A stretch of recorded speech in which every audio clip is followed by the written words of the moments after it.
നമസ്കാരം, ഫ്രോങ്സറിലെ മറ്റൊരു വീഡിയോയ്ക്ക് സ്വാഗതം. ഫ്രോങ്സറിൽ ഇന്ന് ട്രിപ്പ് മോഡ് ഇനേബിൾ ചെയ്യുന്നതിനെ കുറിച്ചാണ് ഈ വീഡിയോയിൽ നമ്മൾ സംസാരിക്കുന്നത്. റൈറ്റ് സൈഡിലെ നോബിൽ പിടിച്ച് നിങ്ങൾക്ക് റൈറ്റ് സൈഡിലേക്കും ലെഫ്റ്റ് സൈഡിലേക്കും ആക്കാൻ സാധിക്കും. അപ്പോൾ അതുപോലെ തന്നെ റൈറ്റ് സൈഡ് നോബിൽ ഒന്ന് ക്ലിക്ക് ചെയ്യുകയാണെങ്കിൽ നിങ്ങൾക്ക് കൂടുതൽ ഓപ്ഷൻസ് ഇവിടെ കാണാൻ കഴിയും. ഓക്കെ, ലെഫ്റ്റ് സൈഡിലെ നോബിൽ ഒന്ന് ക്ലിക്ക് ചെയ്യുമ്പോഴത്തേക്ക് ഇവിടെ നോർമൽ ഓഡോമീറ്റർ, അതായത് ഒരു നോർമൽ എത്ര കിലോമീറ്റർ ഓടി എന്ന് കാണിക്കുന്ന ഓപ്ഷൻ വരും. ഒന്നുകൂടെ ക്ലിക്ക് ചെയ്യുകയാണെങ്കിൽ ട്രിപ്പ് എ ആണ് ഇപ്പോൾ വരുന്നത്. ഇവിടെ നിങ്ങൾക്ക് കാണാം ട്രിപ്പ് എ എന്ന് കാണിക്കുന്നുണ്ട്. അതുപോലെ ഇത് ട്രിപ്പ് ബി ആണ്. അങ്ങനെ 2 ട്രിപ്സാണ് അതിനകത്തുള്ളത്. ഇപ്പോൾ ട്രിപ്പ് എ ഞാൻ സെലക്ട് ചെയ്തു. 161.2 കാണുന്നുണ്ട്.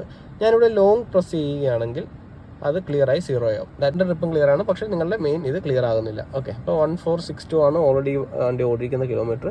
മറ്റ് 2 ട്രിപ്പുകൾ ഇപ്പോൾ പ്ലെയിനായിട്ട് ഇട്ടിരിക്കുകയാണ്. ട്രിപ്പ് എ ഇട്ടിട്ട് ഞാൻ ഓടിക്കുകയാണെങ്കിൽ അതിനനുസരിച്ചിട്ടുള്ള കിലോമീറ്റർ ഇവിടെ സെപ്പറേറ്റ് ആയിട്ട് കാൽക്കുലേറ്റ് ആവും. അപ്പോൾ നിങ്ങൾക്ക് ഒരു ട്രിപ്പിൽ നിങ്ങളൊരു പോകുന്ന ഒരു റൂട്ടിൽ എത്രത്തോളം ഓടിയെന്ന് അറിയണമെന്നുണ്ടെങ്കിൽ നിങ്ങൾക്ക് ഈ ഓപ്ഷൻ ഉപയോഗിക്കാവുന്നതാണ്.